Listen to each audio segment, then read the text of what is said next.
పాతపట్నంలో ప్రత్యేకంగా నేను చార్మినార్ భాగ్యలక్ష్మి దేవాలయం యొక్క అమ్మవారిని దర్శించుకొని పూజలు చేసి ఈ పాతపట్నంతో పాటు తెలంగాణ ప్రజలకు శక్తినివ్వాలని నేను భాగ్యలక్ష్మి అమ్మవారితో ప్రార్థిస్తున్నాను. బోనాలు తెలంగాణకు చాలా ప్రత్యేకమైనది. మహిళలు చాలా పవిత్రమైన భావంతో అమ్మవారికి నైవేద్యం ఏర్పాటు చేసి చాలా భక్తి శ్రద్ధలతో అర్పణ చేసేటువంటి కార్యక్రమం. అలాంటి బోనాల పండుగ ఇది శక్తి ఆరాధన, మాత ఆరాధన. అలాగే స్త్రీలను గౌరవించాలి, స్త్రీలను పవిత్రమైన భావంతో చూడాలి. స్త్రీలను ఏ రకమైనటువంటి అవమానం లేకుండా, హింసలకు గురి కాకుండా మహిళలకు రక్షణ కూడా కల్పించాలి. ఇది కేవలం ప్రభుత్వాల బాధ్యత కాదు, సమాజం యొక్క బాధ్యత. అందువల్ల తెలంగాణలో బోనాలు, బతుకమ్మ రెండు పండుగలు చాలా ప్రత్యేకమైన పండుగలు. రెండు కూడా మహిళలకు సంబంధించిన పండుగలే. కాబట్టి ఈ భాగ్యలక్ష్మి దేవాలయం అతి పురాతనమైన దేవాలయం. ఎన్ని సంఘర్షణలు జరిగినా, ఎన్ని రకాలైనటువంటి ఒక ఘటన జరిగినా అమ్మవారు శాంతిగా, శక్తివంతంగా ఇక్కడ ఉండి ప్రజలను రక్షిస్తున్నందుకు నేను మళ్ళొకసారి అమ్మవారిని నేను సేవించుకొని దర్శించి ఆమె ఆశీర్వాదం తీసుకొని ఇంత సమాజంలో ముందుకు బాగా పనిచేయడానికి శక్తినివ్వాలని నేను ప్రార్థిస్తున్నాను.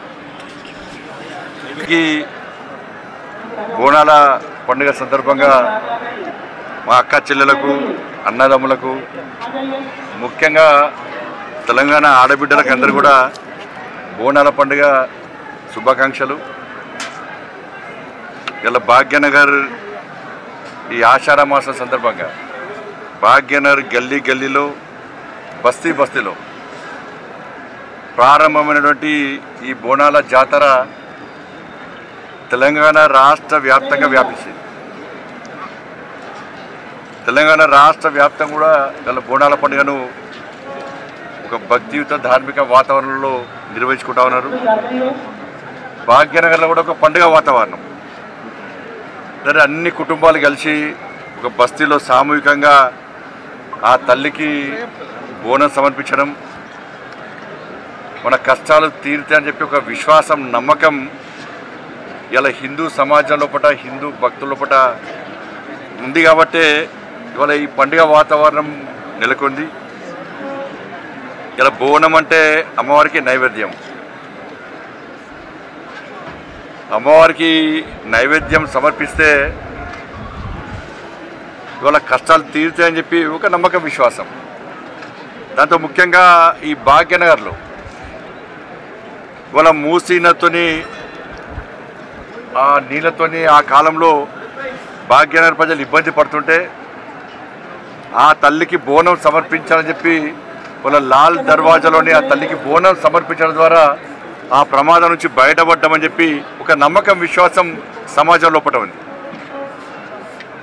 ప్లేవ్ వ్యాధితోని భాగ్యనగరం అంతా ఇబ్బంది పడుతుంటే ఆ తల్లికి బోనం సమర్పిస్తే ఈ అంటువ్యాధి నుంచి బయటపడతామని చెప్పి అప్పుడున్న జవాన్లు, ఆర్మీ జవాన్లు, సామాన్య ప్రజలందరూ కూడా ఆ తల్లికి బోనం సమర్పిస్తే ఈ అంటువ్యాధి నుంచి బయటపడతామని చెప్పి ఒక నమ్మకం, విశ్వాసంతో సికింద్రాబాదు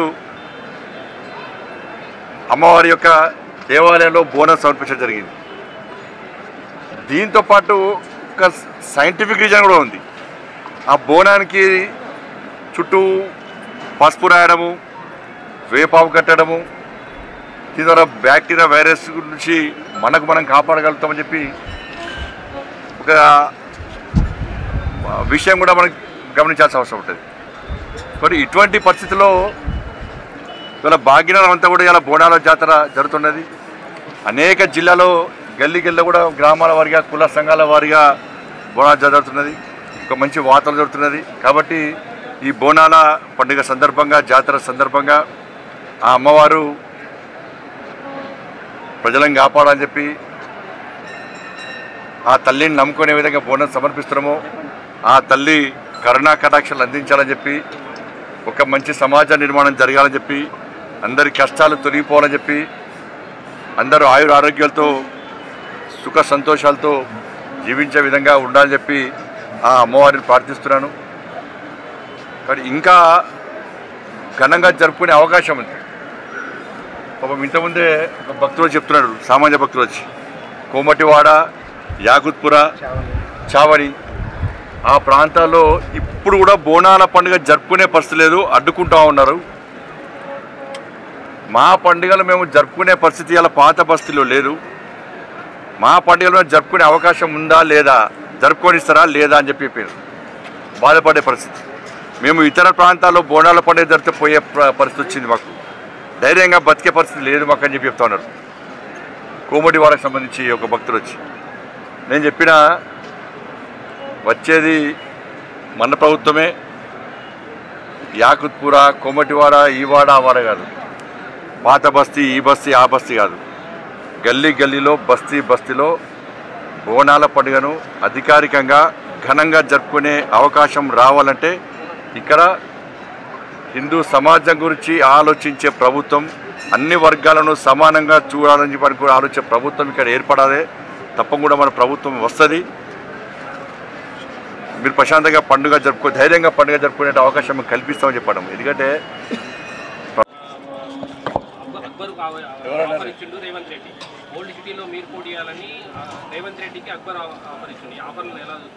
ఇప్పుడు అంకుల్ పోయి అన్నకు వచ్చింది వచ్చి లెక్క.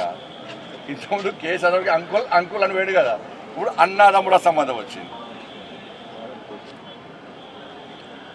ఇప్పుడు మొదటిదానికి ఏమన్నారు వీళ్ళు ఎంఏ పాటలు, వాళ్ళు గోడ మీద పిల్లలు ఇటు పడితే ఇటు దుంపుతారు, ఇటు పడితే ఇటు. అధికారంలో ఇవ్వాలి ఉంటే వాళ్ళకి మోస్తారు. మొదటిదాకా కేసీఆర్ అంకుల్ చాలా మంచివాడు, ఇంద్రుడు చంద్రుడు అనే. ఇప్పుడు వీరికి తింటే కేసీఆర్ కేసీఆర్ తింటారు. ఇప్పుడు ఇక మరి వీళ్ళు నెక్స్ట్ కాంగ్రెస్ పార్టీ పరిస్థితి అది కదా. అంతకుముందు కాంగ్రెస్ పార్టీ తింటే బీఆర్ఎస్ కూడా ఎక్కిరు, బీఆర్ఎస్ గడిలో వేరు. ఇప్పుడు మళ్ళీ బీఆర్ఎస్ గవర్నమెంట్ లేదు కదా, మళ్ళీ కాంగ్రెస్ గవర్నమెంట్ కదా.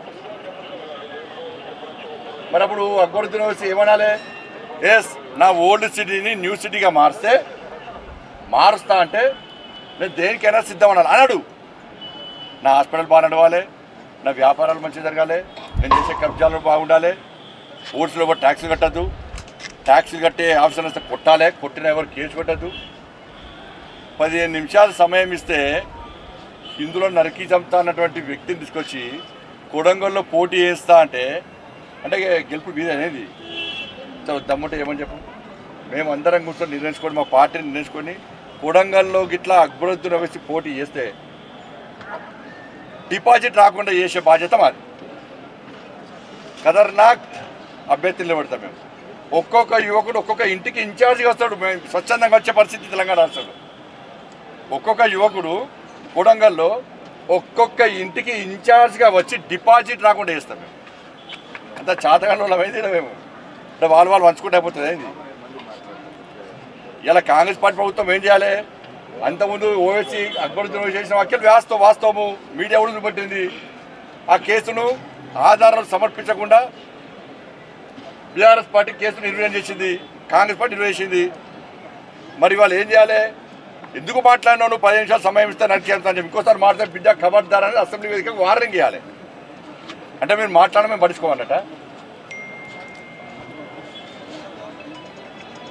కాబట్టి దానికి ఎంఐఎం పార్టీని ఈ తెలంగాణ రాష్ట్రంలో భూస్థాపితం చేయడమే మన లక్ష్యం.